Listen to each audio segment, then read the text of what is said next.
Thank you.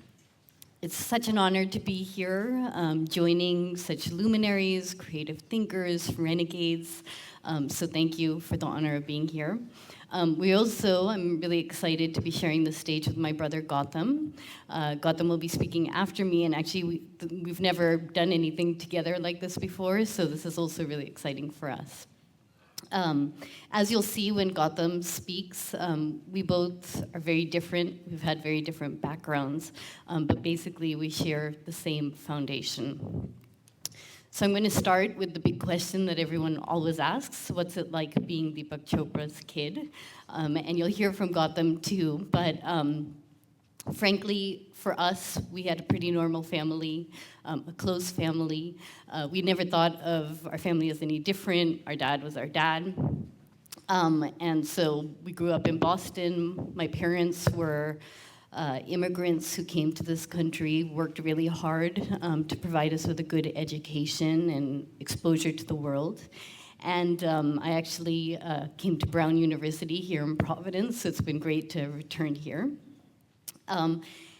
And so, yeah, we thought of ourselves as pretty normal kids, but of course, when my dad, who was a stressed out doctor, started to explore mind-body medicine, suddenly we found that he was a hot rod of controversy. You have to remember, when he started talking about the connection between the mind and the body, nobody talked about things like that. So he was the East Asian witch doctor who was selling snake oil.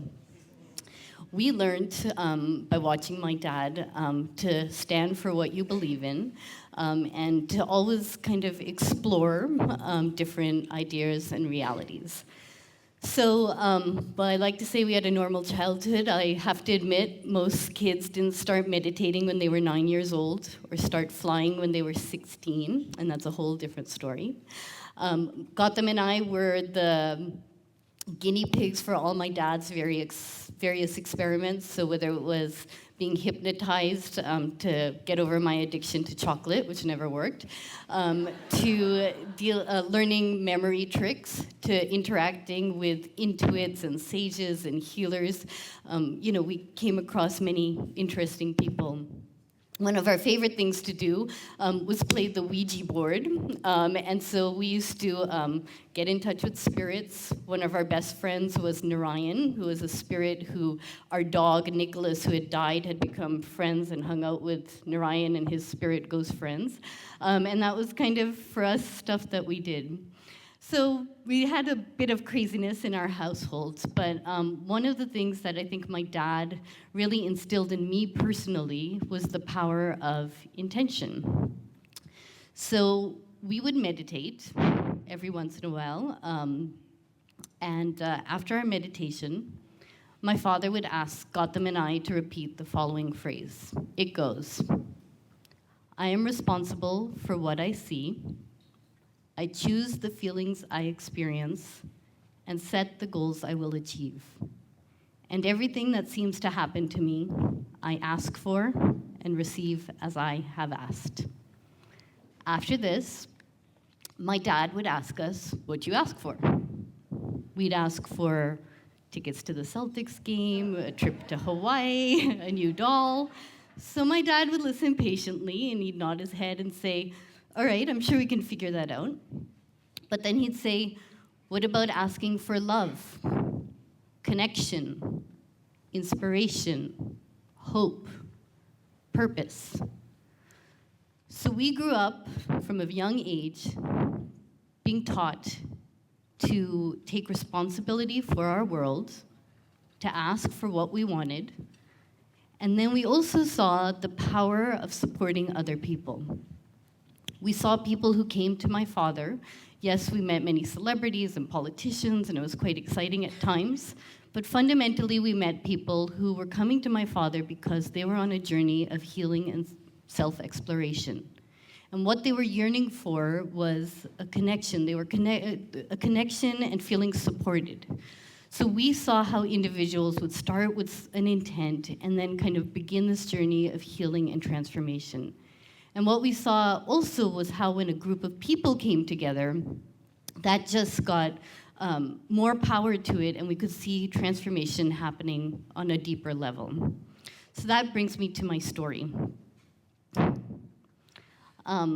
It's quite auspicious that I'm telling this story today because it actually took place on September 21st, 1995, so exactly 16 years ago. My dad would say there's absolutely no coincidence in the fact that I'm telling the story today.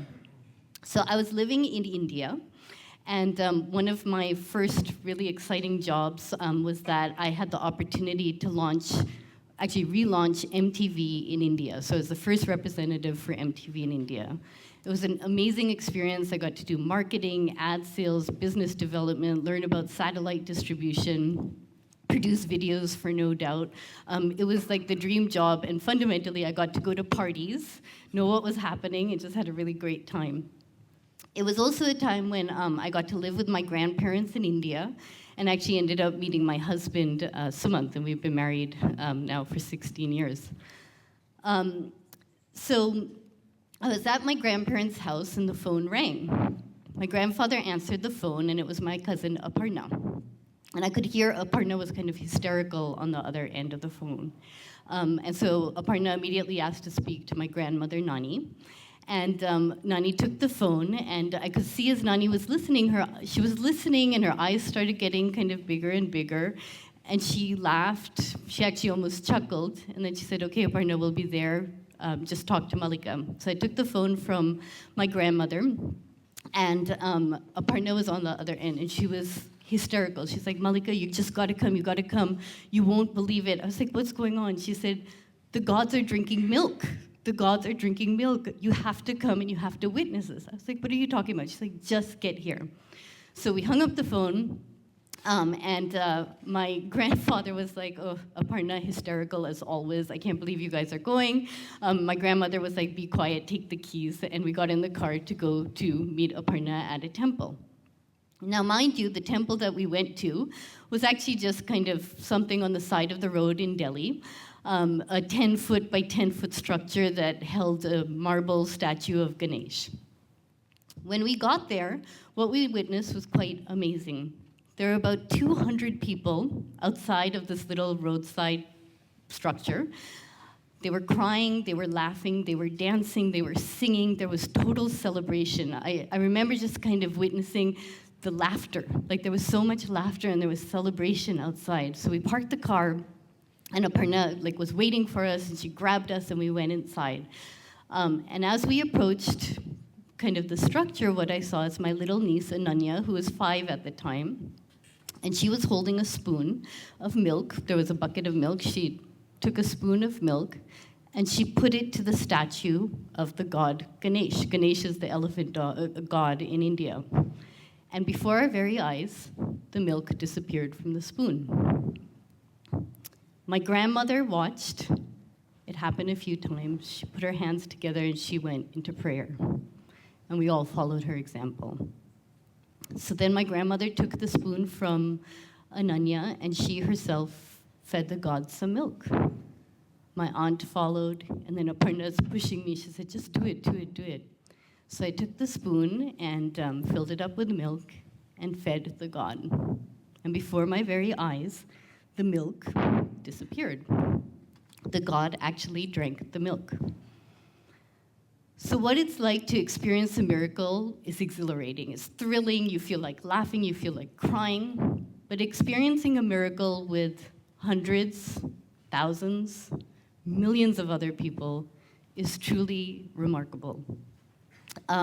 It turns out the gods were quite thirsty that day. So I left the temple and I went to a meeting at a 5-star hotel, the Oberoi Hotel in Delhi.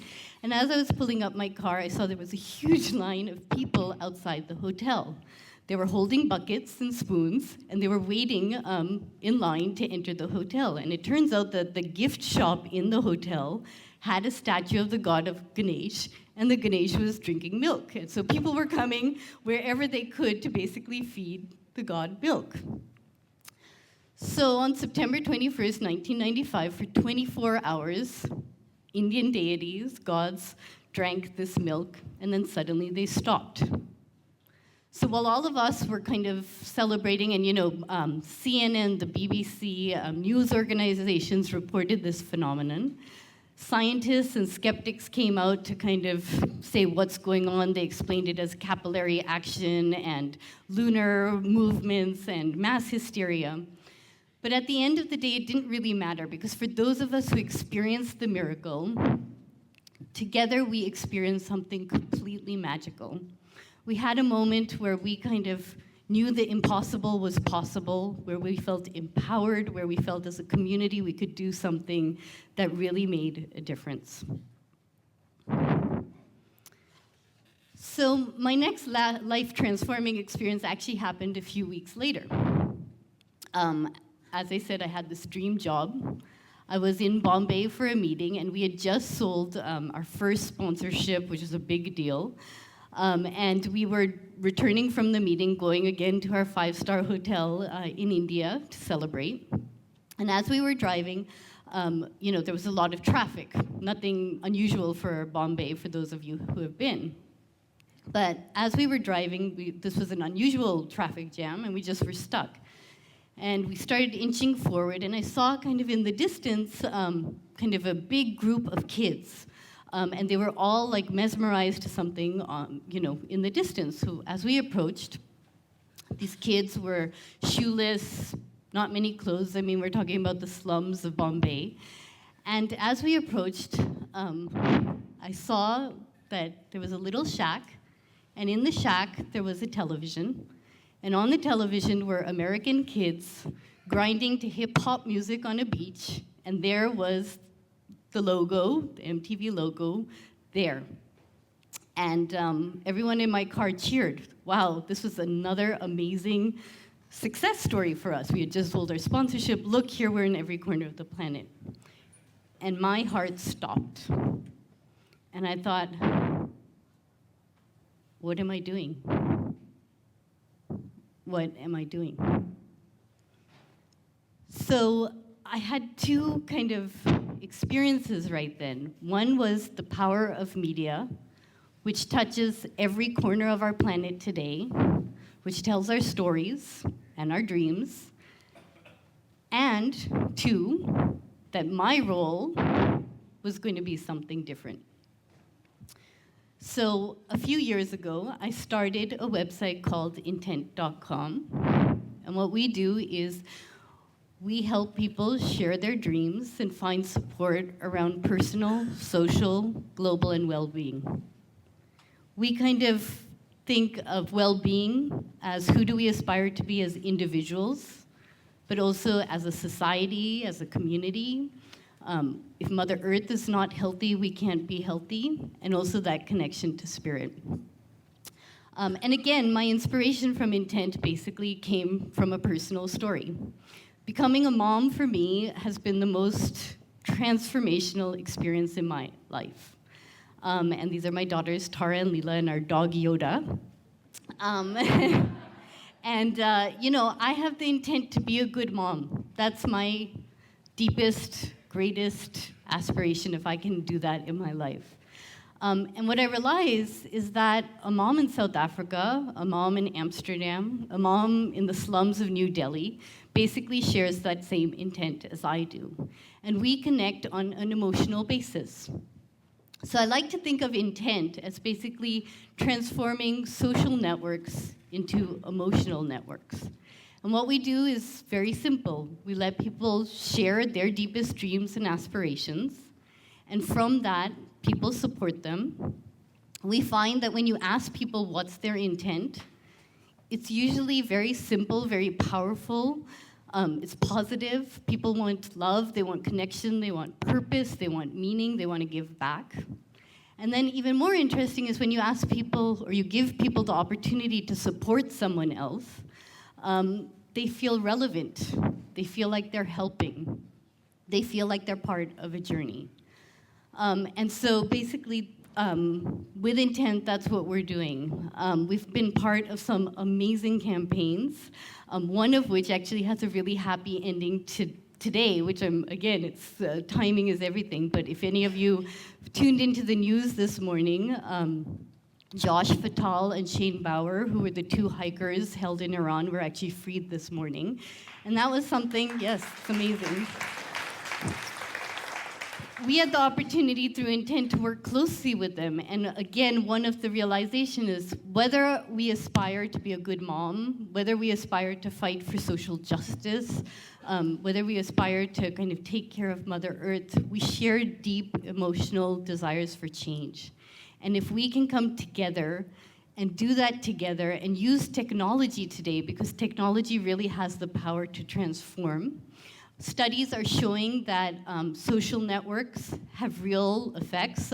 Gallup did a study which shows that if I have a happy friend, I'm 15% more likely to be happy. If I have a friend of a friend who's happy, I'm still 9% more likely to be happy. And if a friend of a friend of a friend of mine is happy, I'm still 6% more likely to be happy. So technology today is connecting us in a way that gives us tremendous opportunity for social and personal transformation. And that's what the Milk Miracle represented to me. It was a time when a community came together, this time in some unusual circumstance, and together found inspiration, found meaning, found purpose, and experienced magic to basically change the world. So I'm going to end with a short exercise. I'd like all of you to sit comfortably.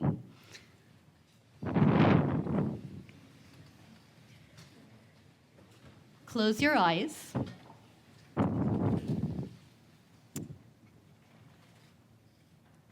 Take a few breaths. Breathing in and out. And as you focus on your breath, I'm going to ask a few questions. You don't need to answer the questions. Just listen to the questions. Who am I? Who am I? What do I want?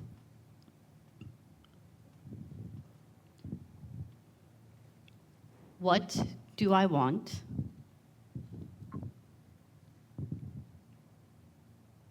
How can I serve? How can I serve? And now just mentally finish the following sentence. My intent is.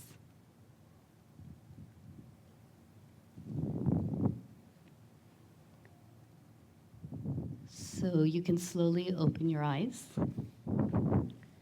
And I'd love for each of you to take the inspiration of the last 2 days, think about that intent, share it with someone you love, share it with a friend, a spouse, a coworker, or come post it anonymously or under your name on intent.com. And make a commitment to support other people in their intentions to heal our planet and ourselves. And let's together take that energy and really make a change in this world. Thank you.